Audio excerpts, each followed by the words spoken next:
আমি যেরকম মানুষ, আমি যেরকম পাপী টাইপের লোক, ঈশ্বর খুব একটা তাড়াতাড়ি আমাকে গ্রহণ করবেন না। মানে ঈশ্বর ভালো লোকজনদেরই তাড়াতাড়ি গ্রহণ করেন, এটা আমি জানি। অবাস্তব কথা নিয়ে আমি কোনো কথা বলতে চাই না। আশা করব আমি যে কথাটা বললাম আপনি সেটা রাখবেন। হলো তো তুমি দেখতে আসছো না? দেখতে আসছি না ঠিকই, কিন্তু কোথাও গিয়ে এটুকু বিশ্বাস আমার আছে, আমি কিছু বললে, আমি যদি অনুরোধ করি আপনাকে, আপনি হয়তো সেটা রাখবেন।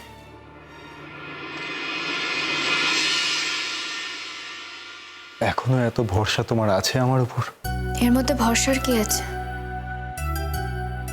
এর মধ্যে তো স্বার্থের কোনো চাওয়া লুকিয়ে নেই। আমার মতো লোক কি স্বার্থের চাওয়া ছাড়া আর কিছু বোঝে গুড্ডি? কিছু বোঝে না। আমার রিকোয়েস্ট করার আমি করলাম, রাখা না রাখাটা আপনার উপর। কি এসে যায় তাতে? তাতে তো কিছু এসে যায় না, তাই না? এসে যে যায় সেটা আপনিও খুব ভালো করে জানেন, এসে যে গেছে সেটাও আপনি জানেন। আপনার শরীর খারাপ থাকলে আমি ভালো থাকি না।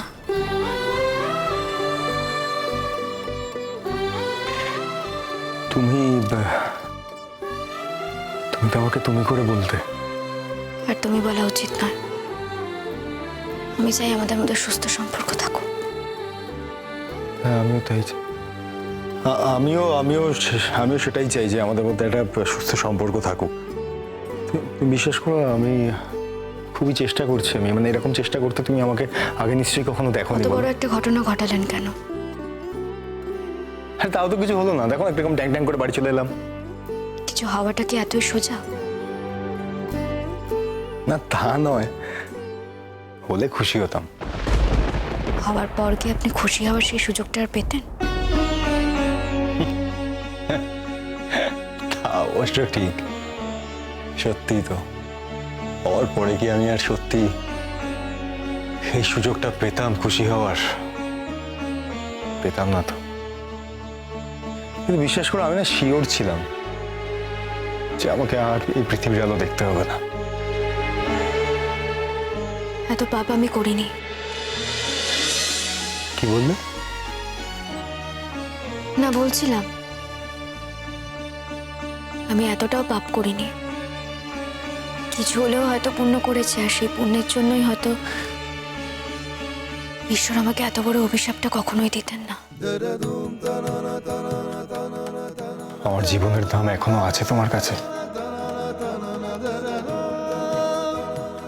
যে কোনো মানুষেরই জীবনের দাম আর একজন মানুষের দেওয়ারই কথা। অন্য কোনো মানুষের কথা বাদ দাও করতে, আমার কথা বলো। আপনার জীবনের দাম যে আমি দিই সেটা আপনিও খুব ভালো করে জানেন। বারবার একই কথা কেন জিজ্ঞেস করেন? বারবার একই কথা জিজ্ঞেস করলেই তার উত্তরটা বদলে যাবে না। গুড। আরে এই তো, আরে জুদাইত, এই দেখেছো নতুন বউকে খুঁজে না পেয়ে হয়তো ঘাবড়ে গেছে। আসলে আমি শিরিনকে পৌঁছে দিয়ে জাস্ট ছিলাম, ও দেখলাম দাঁড়িয়ে আছে, তাই কথা বলছিলাম আর কি। মানে আরে বাবা, তোমরা পুরনো চেনা, তুমি ওর সঙ্গে দাঁড়িয়ে কথা বলছো, তার জন্য আমাকে কেন কৈফিয়ত দিতে হবে? না না না, তোমরা কথা বলো, কথা বলাটাই স্বাভাবিক, কথা বলারই তো কথা। আমি আসলে অনেকক্ষণ হয়ে গেল, গুড্ডি একা এসেছিল, এখন কোথায় আছে সেই কারণে আমি হাত মুখ ধুতে এসেছিলাম, আমার হয়ে গেছে। চলো। না, কিছু একটা কথা বলছিলে তো, শেষ করে না কথাটা। আমি ঘরে আছি, ঠিক আছে? আলাদা করে কথা বলার কিছু নেই, যা বলছিলাম সামনেই বলা যায়। হ্যাঁ, এক্স্যাক্টলি, মানে আলাদা করে কথা বলার কিন্তু কিছু নেই, মানে এমনি কথা বলছিলাম আর কি। এমনি কথাও বলছিলাম না, আমি বলছিলাম উনি যেন নিজের শরীরের যত্ন নেন। ওনার জীবনের দামটা আমি দিই, তাই এমন কিছু যেন না করেন যা ওনার জীবনের উপর দিয়ে বয়ে যাবে। তবে সেটা হলে শুধু যে গুড্ডির খারাপ লাগবে তা নয়, আমারও খারাপ লাগবে। যখন চিনতাম না, এখন তো চিনি।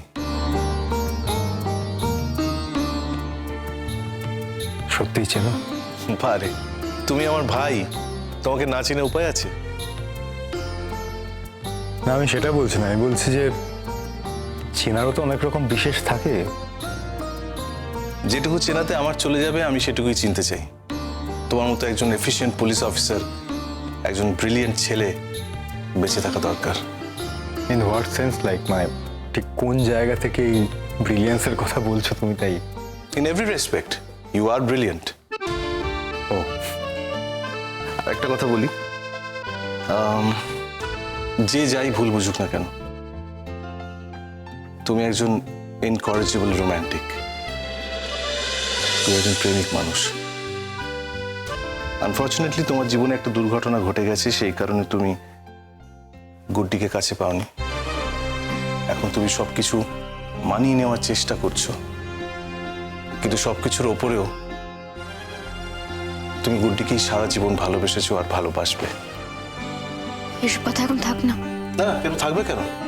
যা সত্যি তাই তো বলছি। আরেকটা কথা, ঠিক সেই কারণে তোমার মতো একজন প্রেমিকেরও বেঁচে থাকাটা দরকার। প্লিজ আমাকে আর লজ্জা দিও না। আসল প্রেমিক তো হলে তুমি সত্যি ওকে এতটা ভালোবাসো, তাই জন্যই তো এত বড় একটা স্যাক্রিফাইস তুমি করতে পারলে।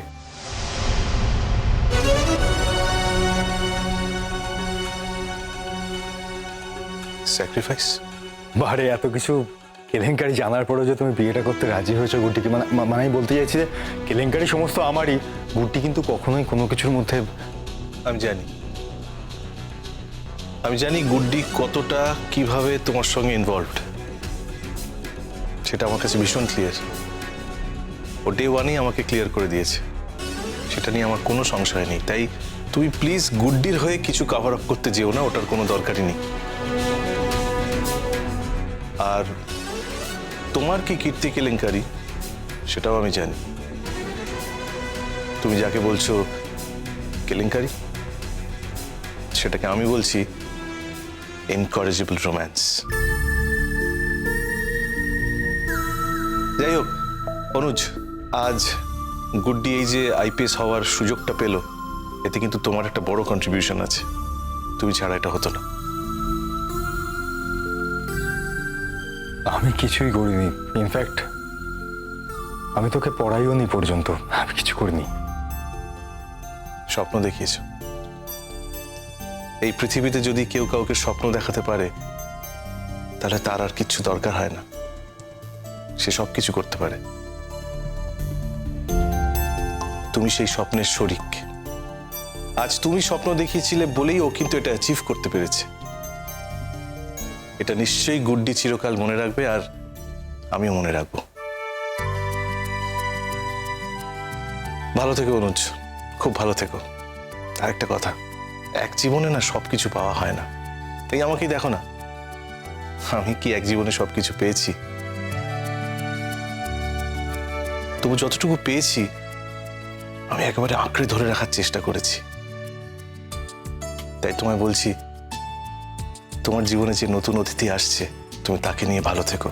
শুধু তাকে নিয়ে কেন, তুমি আমাদের নিয়ে ভালো থেকো। কি বললে? তোমাদেরকে নিয়েও? হ্যাঁ, আমাদের নিয়ে তো বটেই। তুমি দূরে চলে যেতে চাইলেই আমরা ছাড়বো নাকি তোমাকে?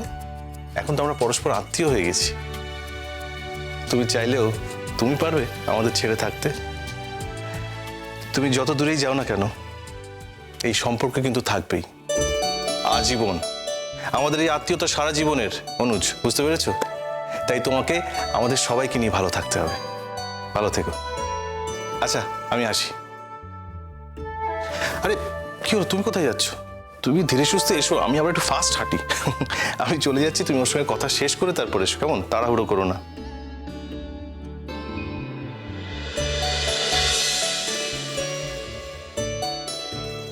গুড্ডি, ভালো থেকো। আমি ভালো থাকবো। আপনাকেও কথা দিতে হবে যে আপনিও ভালো থাকবেন। চেষ্টা করছি, বিশ্বাস করো, প্রাণপণ চেষ্টা করছি, চেষ্টা করব আমি। সাবধানে থেকো। এসো।